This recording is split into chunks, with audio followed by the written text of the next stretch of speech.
Welcome back to the Crypto Ski Conversation. We're going to start here with James K. Fallon's tweet here in regards of an update in the Ripple versus SC case. He says the parties are filing their replies to the responses to the motions to exclude expert testimony today. As noted below, they will be filed under seal until the sealing issues are briefed and Judge Torres decides what will be made public. So he posted that just yesterday. XRP Crypto Will says Judge Torres and NetBurn are taking their sweet time forcing SEC to comply with their orders. Shout out to James K. Fallon for always updating us. This is interesting here. Tom Emmer, our representative Tom Emmer here says, come in and talk, Gary Gensler. So clearly, there's been some avoidance and him kind of beating around the bush and not facing, what's coming to him in regards of his shady behaviors in his enforcement over the crypto space. But it's crazy because this is one of Gary Gensler's, our current chairman of the SEC's main lines. Like, come in and talk to us and let's figure this out.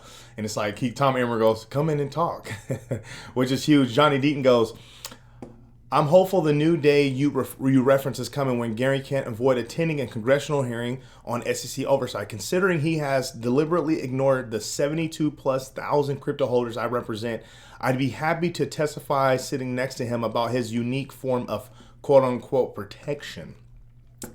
Absolutely. I mean, like I just said, he's just literally avoiding, facing what he's kind of created, kind of facing the music, if you will. Digital Asset Investor put this up. It's quite interesting. So there's been some controversy going on with this whole Fed now and, them utilizing XRP and yada, yada, yada. There's been some conversations and dialogue that's been happening in the community. So I can care less in this particular instance of what the specifics are here, but I just thought it was interesting that the Digital Asset Investor had put this up because, he goes Fed Now, Ripple, Digital Dollar Project, Ripple, Digital Euro Association, Ripple, Digital Pound Foundation, Ripple, United Nations, Ripple, IMF, Ripple, World Economic Forum, Ripple. Sorry for all the hype, but that's the fact, Jack. So that's one of the famous lines from the Digital Asset Investor there. But that's interesting. As you can see, there's so much FUD and these FUD campaigns and these XRP and Ripple haters, but it's like if you really take an objective approach, do a little bit of research, look at and see what Brad Garlinghouse and David Schwartz and the team, like what they're accomplishing. It's amazing. And how can you deny the true potential behind Ripple and XRP as assets and and their use case and utility solving real world problems. There's a lot of positive stuff happening, and it's just a matter of when this thing really takes off, not if it takes off. I wanted to play this from Digital Asset Investor as well. He goes, Freddie Riz with a 1-2 punch going after exchanges withholding Songbird and wanted to preemptively sue the SEC. Wowzers. So Coinbase is going to be one of them as well.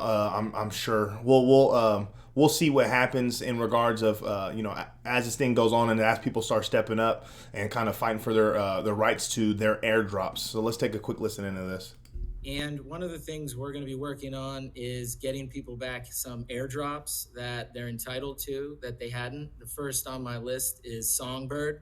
So if you are waiting for your Songbird and you've had an exchange that promised it to you and did not, we are looking for a lead plaintiff. That's somebody who's willing to put their name on the lawsuit and go up against some of these exchanges, and we'll get the Songbird back. And then lastly, and I'm happy to answer any questions, but the regulation by enforcement with the SEC, people need to realize that is a two-way street. We do not have to wait for the SEC to file the next lawsuit against Binance Coin or Cardano or XLM.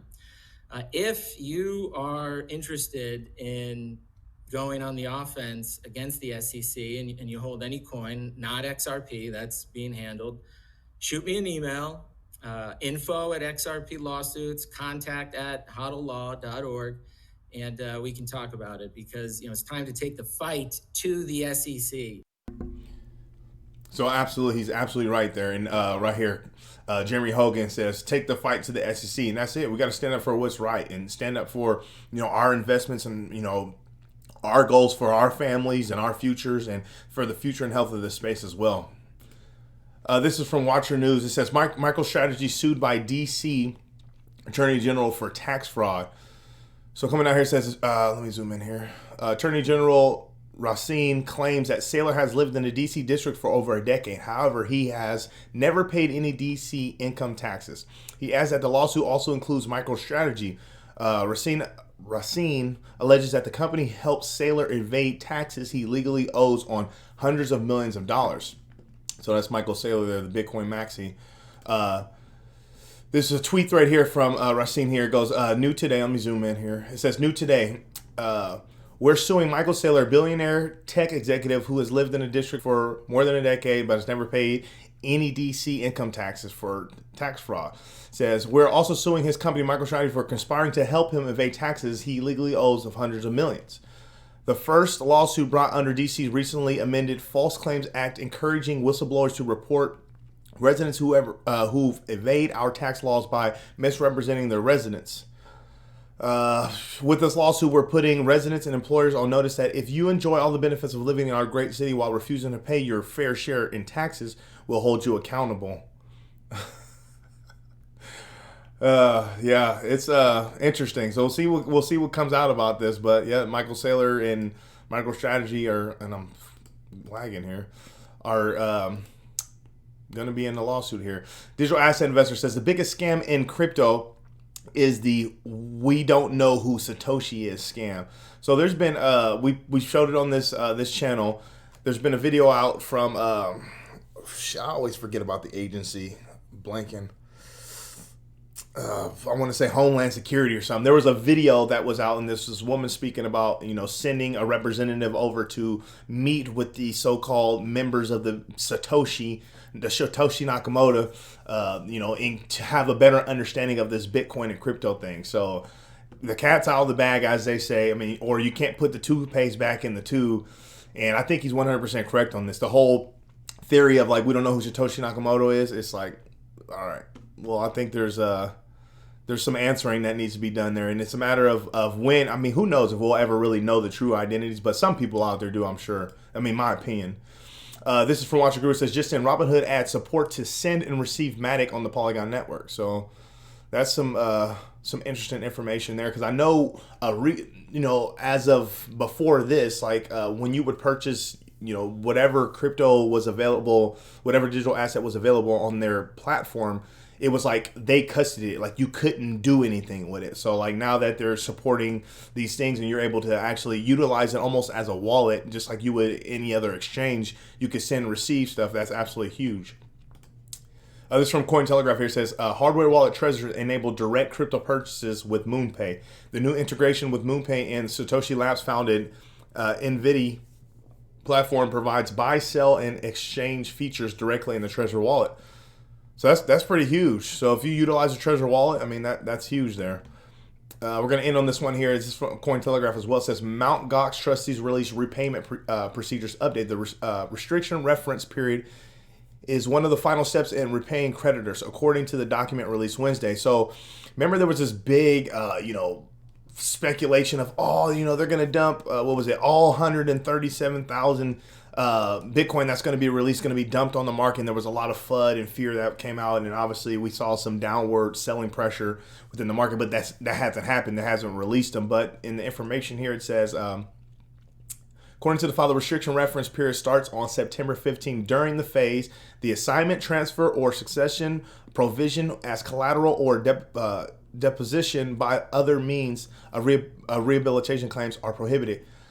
Some Kabohashi, confirmed the creditors have until September 15 to submit claims regarding funds lost when the early crypto exchange collapsed in 2014. So that's the update we have. Obviously, that whole FUD little campaign that happened, it didn't happen because nothing was released. So it's just going to be a kind of waiting game to see what happens. And quite honestly, I doubt that, all 137,000 Bitcoins are going to be sold. They're going to see that, they're going to see where this market has been in regards of Bitcoin's all-time high. And, some of them may, hold on to it. And they may even hold on, past, our previous all-time high of, what was it, like 69,000 or something like that. They see the writing on the wall with this space, so it should be quite interesting to see what happens. But that's the update I have for you. Make sure you come to the Crypto's Key Conversation YouTube channel and subscribe. Follow us on Twitter at CryptoIsKey1. Really appreciate your support. Going to continue to bring you content. With all that being said, stay strong out there. Be safe.